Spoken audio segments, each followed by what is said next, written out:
नमस्कार दोस्तों, स्वागत है आपका एक बार फिर आपके अपने YouTube चैनल पीसीबी हैक्स में। जैसे कि दोस्तों आप देख रहे हैं मेरे पास ये 3 टाइप्स की इंडोर की पीसीबी यहाँ पे हमने रखी हुई है। आज हम बात करेंगे कि हम किस तरह से पीसीबी हमारी इन्वर्टर है, नॉन इन्वर्टर है, इंडोर की पीसीबी को किस तरह से हमें पहचानना है, इन्वर्टर है कि नॉन इन्वर्टर पीसीबी है। साथ में दोस्तों हम केस स्टडी भी करेंगे कि इसमें जो पीसीबी में आने वाले प्रॉब्लम है वो किस वजह से आते हैं, क्या क्या प्रॉब्लम देखने को मिल सकते हैं। थोड़ा हम दोस्तों पीसीबी को समझने की भी कोशिश करेंगे और जानेंगे पीसीबी में कैसे क्या काम करता है हमारी पीसीबी। और दोस्तों आज का जो वीडियो होगा, जो हमारे बिगनर्स हैं, जो हमारे इस लाइन में अपना काम करना शुरू किया है या इस फील्ड को चुना है, आज का वीडियो उनके लिए होगा। जो कोर्स वगैरह कर रहे हैं उनको थोड़ा आसानी से समझ में आएगा। तो दोस्तों वीडियो को पूरा ज़रूर देखें और वीडियो अच्छी लगे तो लाइक और शेयर ज़रूर करें। वीडियो को शुरू करते हैं दोस्तों। अब सबसे पहले ये बात आता है कि दोस्तों किस तरह से हम पहचानें कि हमारी जो पीसीबी हमारे पास बनने के लिए आया हुआ है वो हमारा इन्वर्टर है या नॉन इन्वर्टर पीसीबी है। तो इंडोर के पीसीबी में आप कंफ्यूज हो सकते हैं कि हमारा ये इन्वर्टर है नॉन इन्वर्टर। सबसे पहले आपको उसे पहचानने के लिए आना चाहिए। तो यहाँ पर आप देखेंगे 3 टाइप्स की पीसीबी हमने रखी हुई है। यहाँ पे ये हमारा नॉन इन्वर्टर पीसीबी है, ये हमारा नॉन इन्वर्टर पीसीबी है, ये हमारा इन्वर्टर पीसीबी है। तो दोस्तों ये हमारा लीनियर टाइप का पीसीबी है, ये लीनियर पावर सप्लाई वाला पीसीबी है नॉन इन्वर्टर। ये एसएमपीएस टाइप पीसीबी है नॉन इन्वर्टर।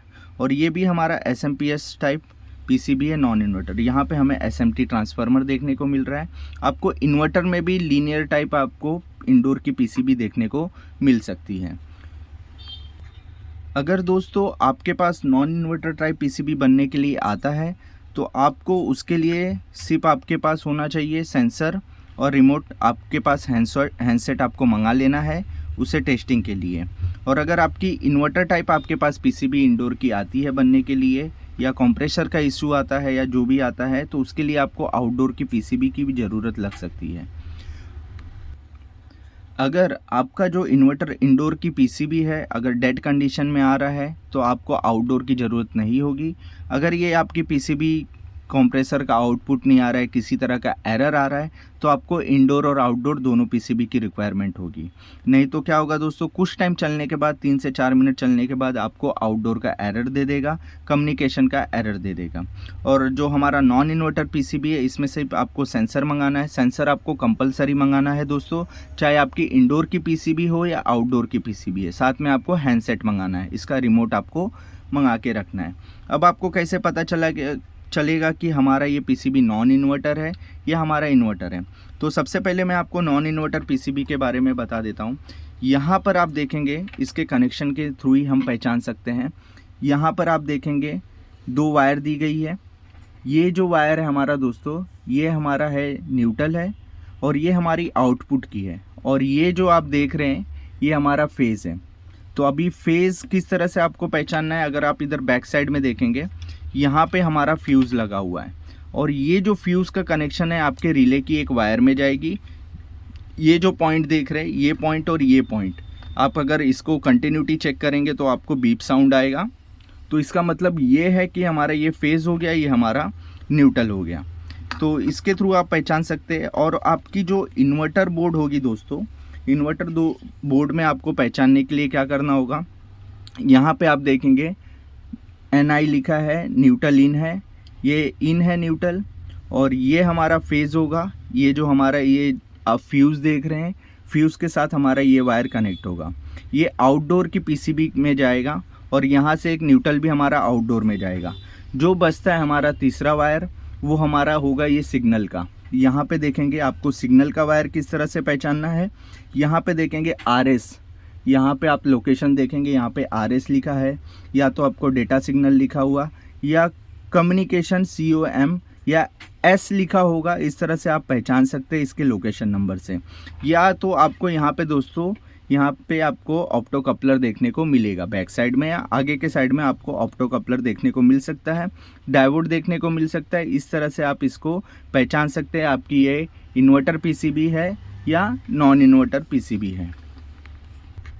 तो दोस्तों आपको यहाँ तक तो समझ में आ गया होगा कि हमें किस तरह से इन्वर्टर और नॉन इन्वर्टर पीसीबी को पहचानना है। तो आपके नॉन इन्वर्टर पीसीबी में सिर्फ आपको लाइन न्यूट्रल और जो हमारा तीसरा पॉइंट होगा वो हमारा कंप्रेसर का होगा, जो आपके आउटडोर में सप्लाई जाएगी, जो आपको कंप्रेसर को चलाने का काम करेगा। और कहीं कहीं आपको यहाँ पे देखेंगे, यहाँ पे ग्राउंड लिखा हुआ है या ई लिखा हुआ होगा, तो वो हमारा जो वायर होगा अर्थिंग का वायर होगा। अब उसके बाद हम बात करेंगे दोस्तों किसी भी पीसीबी को, जैसे आपके पास कोई भी पीसीबी बनने के लिए आता है, उस पीसीबी को चलने के लिए रिक्वायरमेंट होती है हमारे सप्लाई की। अब पावर सप्लाई की ज़रूरत होती है। तो अब हम दोस्तों देखेंगे कि हमारा पावर सप्लाई किस तरह से काम करता है।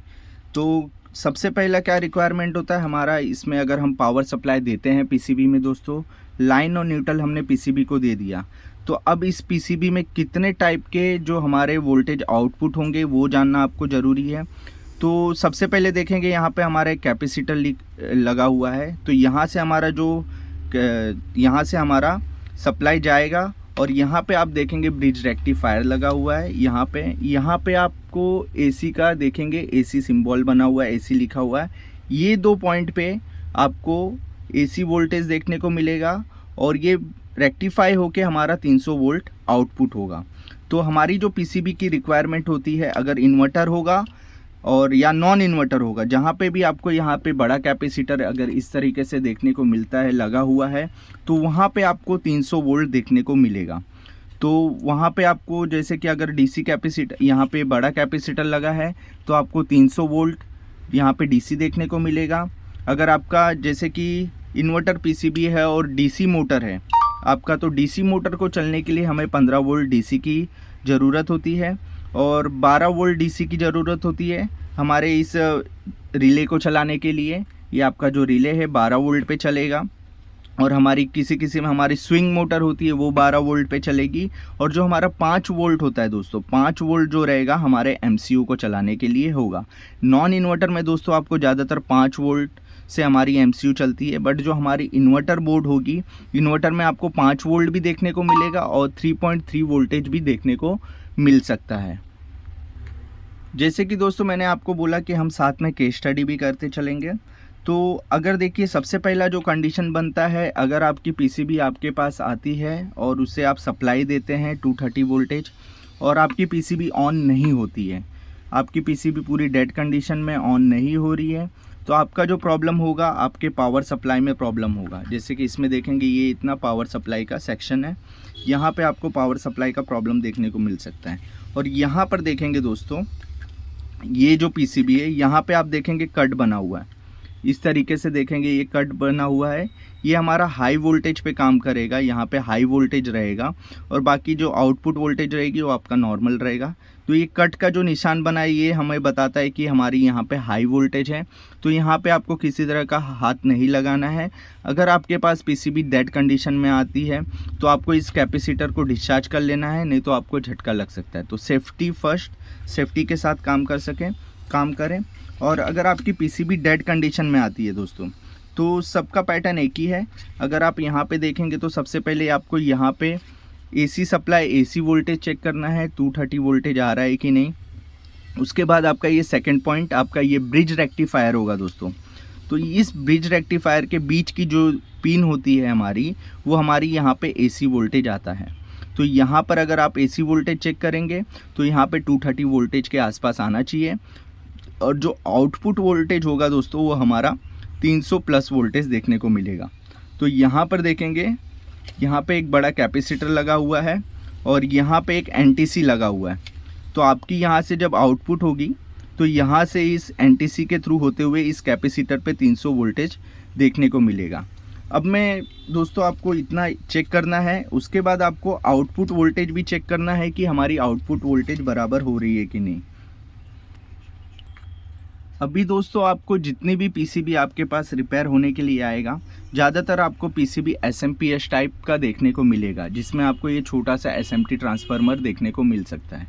यहाँ पे भी आप देखेंगे एसएमटी ट्रांसफार्मर है, यहाँ पे आपको लीनियर ट्रांसफार्मर देखने को मिलेगा, पावर सप्लाई देखने को मिल सकता है। तो ये बहुत कम है, आपको लीनियर पावर सप्लाई कम देखने को मिलेगा, ज़्यादातर आपको एसएमपीएस सप्लाई देखने को मिलेगा। अब मैं आपको इन दोनों के बारे में बता देता हूँ, एसएमपीएस पावर सप्लाई क्या होता है और लीनियर पावर सप्लाई किस तरह से काम करता है। तो सबसे पहले दोस्तों अगर आप देखेंगे तो एसएमपीएस जो पावर सप्लाई होता है वो स्विच मोड पावर सप्लाई होता है। जो इसका काम होता है कि जो अल्टरनेटिंग करंट होता है उसको डायरेक्ट करंट जो हमारे डीसी वोल्टेज होती है उसमें बदल देती है। और जैसे कि मैंने आपको बताया उसमें अलग अलग वोल्टेज होते हैं, ये आपको मल्टीपल वोल्टेज आपको आउटपुट देने का काम करता है। ये जो हमारा एसएमटी ट्रांसफार्मर होता है इसके थ्रू आपको 15 वोल्ट हुआ, 12 वोल्ट हुआ, 5 वोल्ट हुआ, 3.3 वोल्ट, ये सब इसी के थ्रू आपको आउटपुट देखने को मिलता है। अभी जो हमारा जो काम होता है, जो भी स्विचिंग टेक्नोलॉजी पे काम करती है, अंदर फ्रीक्वेंसी के थ्रू स्विचिंग होता है जिसके अंदर आपको मॉसफेट या आईजीबीटी बहुत तेज़ी से ऑन ऑफ मतलब काम करता है, जिस वजह से हमारा पावर भी बहुत ज़्यादा लॉस नहीं होता है, इफ़िशियंसी के साथ काम करता है दोस्तों। 70 से 95% आपको इसी तरह का पीसीबी देखने को मिलेगा। तो अब मैं आपको बता देता हूँ दोस्तों एसएमपीएस काम कैसे करता है। जैसे कि आपने यहाँ पे 220 वोल्ट दे दिया और सबसे पहले आपका रेक्टिफायर होगा, रेक्टिफायर होके डीसी हाई वोल्टेज बनता है। जैसे कि मैंने आपको स्टार्टिंग में बताया शुरुआत में कि यहाँ पे आपको 300 वोल्टेज देखने को मिलेगा। अब यहाँ पे देखेंगे, यहाँ पे हमारी एक आईसी लगी हुई है और इसके अंदर आपको स्विचिंग होगा। आईसी के अंदर मॉसफेट है, आईजीबीटी जो भी लगा होगा इंटरनली, तो वो जो उसकी हाई स्पीड होती है वो 20 किलो हर्ट्ज से लेके 1000 किलो मतलब 100 हर्ट्ज तक हो सकती है। जो ऑन ऑफ होता है, आपको ऑन ऑफ होता है, जो स्विच की तरह काम करता है, होकर डीसी को हाई फ्रीक्वेंसी एसी में बदलता है। तो यहाँ पे पहले डीसी होगा, डीसी से फिर आपका हाई फ्रीक्वेंसी में चेंज होकर यहाँ पे एसी होगा। यहाँ पे आपका जो कैपेसिटर होगा यहाँ पे एसी में बदलेगा। फिर ये जो एसी वोल्टेज होगा हाई फ्रीक्वेंसी ट्रांसफार्मर ये होता है, इसके अंदर आएगा हाई फ्रीक्वेंसी ट्रांसफार्मर में। यहाँ पे वोल्टेज जो होगा आपका स्टेप डाउन होता है। यहाँ पे जो भी वोल्टेज इस एसएमटी ट्रांसफार्मर में आएगा वो स्टेप डाउन होकर फिर जो आपका ट्रांसफार्मर है वो आउटपुट देगा जो आपका दोस्तों रेक्टिफायर फिल्टर से गुजर कर, यहाँ पे देखेंगे रेक्टिफायर, यहाँ पे हमारा एक डायोड लगा है, यहाँ से गुजर कर फिल्टर होके आपको जो भी रिक्वायरमेंट होगी डीसी वोल्टेज की वो आउटपुट देगा। 5 वोल्ट, 12 वोल्ट या आपका जो भी 15 वोल्ट। और यहाँ पे आप देखेंगे फीडबैक के लिए यहाँ पे एक ऑप्टो कपलर भी दिया गया रहता है। और ये जो ऑप्टो कपलर का काम रहता है वो चेक करता रहता है कि स्विचिंग आपकी बराबर हो रही है, नहीं हो रही है, आईसी स्विचिंग प्रॉपर कर रही है, नहीं कर रही है, या उसे एडजस्ट करने का काम करता है और वोल्टेज को स्टेबल रखने का काम करता है। और दोस्तों एसएमपीएस में आपका क्या फ़ायदा रहता है दोस्तों, इसमें जो हीट रहता है, पावर जो रहता है उसकी बचत होती है और हाई इफ़िशियंसी पे काम करता है। और ये आपको छोटा और हल्का दिखेगा क्योंकि इसमें high frequency transformer inbuilt PCB में लगा हुआ देखने को मिलता है। और ये जो ट्रांसफार्मर होता है आपका एसएमटी ट्रांसफार्मर, ये आपको मल्टीपल वोल्टेज आउटपुट दे सकता है, जो कि ये आपका लीनियर ट्रांसफार्मर में पॉसिबल नहीं है मल्टीपल आउटपुट देना। किसी में आपको देखने को मिलेगा 2 टाइप का वोल्टेज या 3 टाइप का वोल्टेज, बट ये जो होता है ये आपको अलग से भारी सा देखने को मिलेगा। और इसमें ही इंटरनली आपका over voltage, over current, short circuit protection सब कुछ इसमें इनबिल्ट दिया रहता है, सेफ्टी के साथ दिया गया रहता है। अब हम दोस्तों बात करेंगे इस लीनियर ट्रांसफार्मर के बारे में, ये किस तरह से काम करता है, कैसे बना हुआ है। अब दोस्तों आप देखोगे जो लीनियर पावर सप्लाई होता है उसका भी काम यही रहता है, एसी वोल्टेज लेना 230 वोल्टेज और स्टेप डाउन करके कम वोल्टेज जैसे आपका आउटपुट देना। यहाँ से हमारा आउटपुट होगा और यहाँ पे हमारा रेक्टिफाई होके यहाँ से हमारा फिल्टर होके आगे वोल्टेज को सप्लाई देना होता है। अगर आप दोस्तों यहाँ पे देखेंगे, यहाँ से हमारी जो आउटपुट होगी उसके बाद हमारा जो रेक्टिफायर डायोड लगा हुआ है ये एसी को डीसी में बदलेगा और इसमें फिर भी आपको रिपल्स रह जाते हैं। फिर यहाँ पे आप देखेंगे कैपेसिटर लगा है जो आपको रिपल्स वगैरह रहता है, नॉइज़ वगैरह रहेगा, उसको फिल्टर करने के लिए, डीसी वोल्टेज को स्मूथ करने का काम ये हमारा कैपेसिटर करता है। फिर यहाँ पे आपको लीनियर पावर सप्लाई में रेगुलेटर आईसी देखने को मिलेगा। ये हमारी रेगुलेटर आईसी होती है। इसका जो काम करता है रेगुलेटर, ये स्टेबल डीसी आउटपुट वोल्टेज देता है। जैसे आपको आउटपुट वोल्टेज 5 वोल्टेज की रिक्वायरमेंट है तो ये आपको यहाँ पे 7805 देखने को मिलेगा, या आपको 12 वोल्ट आउटपुट चाहिए तो 7812 देखने को मिलेगा, 15 देखने को, जैसा आपका रिक्वायरमेंट रहेगा उस तरीके का यहाँ पे रेगुलेटर आईसी देखने को आपको मिलेगा। ये काफ़ी सिंपल और आसान पैटर्न रहता है, इसे रिपेयर करना भी काफ़ी आसान रहता है compare to SMPS power supply. अब दोस्तों आपको ये तो पता चल गया कि आपको जो आउटपुट वोल्टेज, दोस्तों हमें आउटपुट वोल्टेज तो पता चल गया कि कितने टाइप का होता है। अब उन आउटपुट वोल्टेज से क्या क्या हमारा चलता है ये हमें जान लेना है। सबसे पहले आपको ये देखना है जो आपका रिले होता है वो आपका 12 वोल्ट डीसी पे चलता है, तो एक तो हमारा 12 वोल्ट डीसी हो गया। अगर आपकी BLDC मोटर है, आपकी जो इंडोर की फ़ैन मोटर है, तो उसे 15 वोल्टेज डीसी की आवश्यकता होगी, 15 वोल्टेज लगेगा। और जो आपका MCU होगा उसे 5 वोल्टेज या 3.3 वोल्टेज देखने को मिलना चाहिए, तो आपका वो काम करेगा। अब हम दोस्तों थोड़ा केस स्टडी के बारे में बात करेंगे कि आपको क्या क्या पीसीबी में प्रॉब्लम देखने को मिल सकता है। तो सबसे पहला प्रॉब्लम आता है दोस्तों, अगर आपकी पीसीबी डेड है, जैसे कि मैंने आपको बताया, आपको आउटपुट वोल्टेज चेक करना है। आउटपुट वोल्टेज आपका बराबर हो रहा है नहीं। अगर आपके पास लीनियर पावर सप्लाई है तो आपको ये ट्रांसफार्मर चेक करना है। ज़्यादातर आपका ये ट्रांसफार्मर का फॉल्ट होता है जिस वजह से हमारी ये पीसीबी डेड कंडीशन होती है। और आपको यहाँ पे आउटपुट वोल्टेज चेक करना है कि आपके सभी आउटपुट वोल्टेज पीसीबी हमें दे रहा है कि नहीं दे रहा है। अगर आपकी पीसीबी आउटपुट वोल्टेज भी दे रही है तो यहाँ पे आपको रेगुलेटर आईसी पे चेक करना है कि रेगुलेटर आईसी प्रॉपर आउटपुट दे रहा है कि नहीं। इनपुट चेक करना है, आउटपुट आपका अगर 7805 है तो 5 वोल्ट देना चाहिए। अगर वो दे रहा है तो उसके बाद सीधा आप यहाँ पे आपको क्रिस्टल देखने को मिलेगा पीसीबी में, जैसे कि ये क्रिस्टल होता है। क्रिस्टल भी आपको 4 मेगाहर्ट्ज़, 8 मेगाहर्ट्ज़, 16 मेगाहर्ट्ज़, 10 मेगाहर्ट्ज़ इस टाइप के आपको क्रिस्टल पीसीबी में देखने को मिलेगा। चाहे आपकी वॉशिंग मशीन की हो, एसी की पीसीबी हो, जो भी है, आपको इस तरह के क्रिस्टल देखने को मिलेगा। अगर आपके सारे वोल्टेज बराबर है तो आपको क्रिस्टल डाल के चेक करना है, आपका प्रॉब्लम सॉल्व हो जाएगा। एक प्रॉब्लम आता है दोस्तों, आपकी जो डिस्प्ले होती है कभी कट रही है, प्रॉपर काम नहीं कर रहा है, साउंड बराबर नहीं है, चलते चलते बंद हो जा रहा है, तो आपका जो वो प्रॉब्लम होता है वो भी क्रिस्टल के वजह से होता है और कुछ नहीं रहता। एक हमारा दोस्तों दूसरा रीज़न होता है कि जैसे आपकी कंप्रेसर को आउटपुट ना देना। अभी कंप्रेसर को आउटपुट ना देना मतलब आपका ये रिले अगर काम नहीं करेगा, रिले आउटपुट नहीं देगा, या इंटरनली ये रिले आपका ख़राब हो जाता है तो भी आपको आउटपुट नहीं मिलेगा। और एक जो दोस्तों हमारा दूसरा रीज़न होता है, अगर ये आपकी जो सेंसर होती है, आपकी ये जो सेंसर है, अगर ये सेंसर आपका प्रॉपर, अगर इसकी वैल्यू शिफ्ट हो जाती है, ख़राब हो जाता है सेंसर, तो भी आपका कंप्रेसर आउटपुट नहीं देगा। अब नॉन इन्वर्टर में पीसीबी में क्या होता है दोस्तों, कई बार कहते हैं कि आपका आउटडोर स्टार्ट होते ही बंद हो जा रहा है। अब पीसीबी आपकी ओके रहेगी, बट अगर आपका जो आउटडोर में कैपेसिटर लगा हुआ है वो कैपेसिटर ख़राब रहेगा तो भी आपका आउटडोर नहीं चलेगा, आउटडोर चालू होते ही बंद हो जाएगा। और एक रीज़न होता है हमारा कटआउट होना, जो कुछ टाइम चलने के बाद हमारा ये कंप्रेसर कटआउट हो जाता है।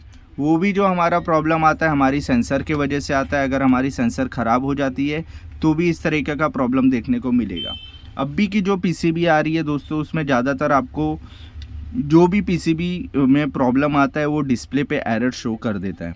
जिस तरीके का भी एरर रहेगा आपको डिस्प्ले पे शो कर देगा। आप उस तरीके से, उस हिसाब से आप आसानी से पहचान सकते हैं, फॉल्ट फाइंड कर सकते हैं आपका प्रॉब्लम कहाँ पे हो सकता है। तो आज के वीडियो में मैंने आपको दोस्तों जो नॉर्मल फॉल्ट होते हैं पीसीबी में आपको देखने को मिलते हैं उसके बारे में हमने बात किया है। सेंसर होते हैं, जो ये सेंसर भी आपको अलग अलग टाइप के देखने को मिलेंगे। 5K का रहता है, 10K रहता है, 15, 20, अलग अलग टेम्परेचर के वैल्यू के हमारे ये सेंसर्स रहते हैं। रूम टेम्परेचर के हिसाब से इसे बनाया गया होता है। एक प्रॉब्लम दोस्तों आपको देखने को मिलेगा पीसीबी में कि आपका जो इंडोर का मोटर है वो काफ़ी स्लो घूमता है या घूम ही नहीं रहा है। तो उस केस में आपका ये जो कैपेसिटर होता है, यहाँ पे आप कैपेसिटर देखेंगे, ये जो कैपेसिटर होता है अगर आपका वीक हो जाएगा या ख़राब हो जाएगा तो आपका फ़ैन नहीं चलेगा। और इंडोर की फ़ैन मोटर को चलाने के लिए दोस्तों यहाँ पे ट्राइक आईसी दिया गया है, यहाँ पे देख सकते हैं।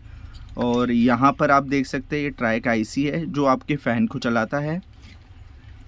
और यहाँ पर आप देखेंगे ये जैक दिया गया है यहाँ पे हमारी फ़ैन मोटर को चलाने के लिए। हमने इसके ऊपर भी एक डिटेल वीडियो बना रखा है कि किस तरह से आपको फ़ैन मोटर का कनेक्शन करना है, आपको पहचानना है कि आपका कॉमन स्टार्ट रन किस तरह से पहचानना है, उसके ऊपर भी हमने एक डिटेल वीडियो बना रखा है।